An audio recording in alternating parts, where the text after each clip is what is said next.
If you've been around the language side of the internet for long enough, you've probably come across the term hard language before. It's what all those generic top 10 hardest language videos say. But the phrase hard language really rubs me the wrong way, because there's no such thing as a hard language. And I want to lay out the reasons why I think so. To start, let's look at an objective metric to get a general idea for what makes a so-called hard language. The US Foreign Service Institute, or the FSI for short, teaches various foreign languages to people who require learning a language for a government job, such as for being a diplomat. Based on data from 70 years of teaching languages, it divides 65 languages into 4 categories based on the average time it takes a learner to learn them to a professional speaking level. In the highest level, Category 4, we see Japanese, Chinese, Korean, and Arabic as taking the longest amount of average time to learn, which are coincidentally the languages usually found at the top of the aforementioned hardest languages lists. But the FSI isn't outright saying this is the definitive list of hardest languages to learn, putting labels in parentheses, and instead describing them as languages more similar or different from English, and of course based on the average time it takes to learn a language. So those clickbait titles should really be saying top 10 languages that take the longest amount of time to learn for English speakers. Naturally, these metrics are all based on people who speak English as a native language, and it goes without saying that the average times are different for literally every single other language. Speakers of Hindi have a much easier time learning Bengali than English speakers, and speakers of English have a much easier time learning Dutch than someone who speaks, for example, Vietnamese. And this is just the case for monolingual speakers, not even considering the fact that the majority of the world knows more than one language. Someone who speaks both English and Spanish is going to have a much easier time learning Portuguese than someone who only speaks English, speaking from experience. And that's just one factor. There's loads of others. Sure, Japanese may take a long time to learn if you're a Westerner in a place with hardly any Japanese people around, but if you have Japanese parents, friends to practice speaking Japanese with, if you need to use it for work, or you live in Japan, then you're going to learn the language a lot more quickly. But arguably the most beneficial factor is something very hard to measure: enthusiasm. A K-pop stan is going to learn Korean much quicker than a college student who just needed a foreign language credit and chose to take Korean classes just for the heck of it. Based on the circumstances of the learner, some of these supposedly hard to learn languages may be much easier, and take a lot less time to learn than average. And this all isn't even factoring in resources to actually learn the language. Is your teacher or tutor really great and engaging and helpful and funny, or are they a total doofus? And what about learning material? Are there good resources for the language? Does your favorite language learning app have a course for it? Are there easily accessible textbooks about the language? If a language is obscure and has less learning materials than more popular languages, that can make learning the language a lot more difficult. Of course, people do legitimately struggle to learn some languages. After all, learning a language can be an arduous process for those unprepared and very time-consuming regardless of how similar the target language is to one you already know. Which is what leads people to think that certain languages are hard, and their feelings are valid. But with all of these varying factors contributing to the difficulty of a language, it's inaccurate to say that one language is objectively harder than the rest. However, there is another factor that is more or less something that can be measured more definitively: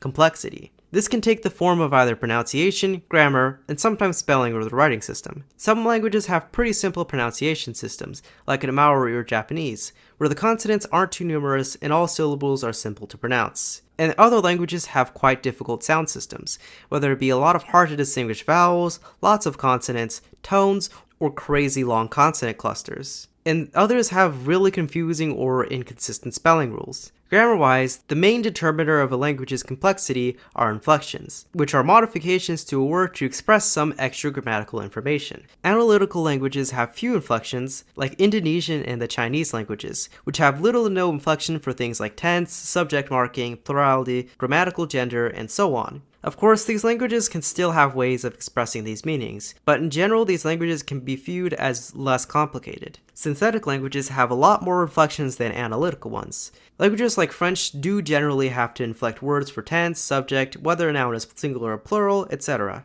And polysynthetic languages take things to a much more complex level than that. Languages like Quechua and Greenlandic have countless inflections for all sorts of things, and often form really long words, sometimes sentence-spanning ones with tons of affixes. But if a language has a handful of inflections, it doesn't necessarily make the language as a whole take much longer to learn. Chinese, for example, despite being an analytic language with few inflections and a relatively simple grammar, is still ranked in Category 5 by the FSI. This ties back into knowing a related language giving a huge advantage in learning. French's grammar might be a bit tricky for a speaker of a Chinese language, but easier for an English speaker, and way easier for someone who speaks Italian. And while Georgian might be a nightmare for many, for speakers of other Caucasian languages, it's less of a nightmare. And even for learning a so-called simple language, speakers of languages with more inflections may need to adjust to not having to convey certain information in the target language. Despite this, I don't believe a language's pronunciation or grammar are the main deciding factors in the amount of time needed to study a foreign language. In general, most of the time spent learning a language is not spent learning the pronunciation of words, reading and writing, or learning the grammar. The most amount of time is spent on learning vocabulary. While most individual words don't take much time at all to memorize, most languages require thousands upon thousands of words to be learned in order to reach a level of proficiency. Usually 2,000 to 3,000 words to know all the commonly used words, the ones that take up 80 to 90% of the words used in a given text, but the remaining 10 to 20% of words make up thousands upon thousands of more words that can take years to memorize, thus forming the dreaded intermediate plateau, where a language learner is so close to reaching proficiency, but is unable to do so. But it's not all bad. Languages have a tendency to influence each other, and that most often comes in the form of shared words. Whether words look similar between two languages because they're related and have a common ancestor, or because one language borrowed it from another, large number of shared words between two languages can drastically cut down the time required for a speaker of one language to learn another. This is why, despite Indonesian grammar being much easier for English speakers than French grammar, English speakers can learn French much quicker thanks to all the similar vocabulary the languages have with each other.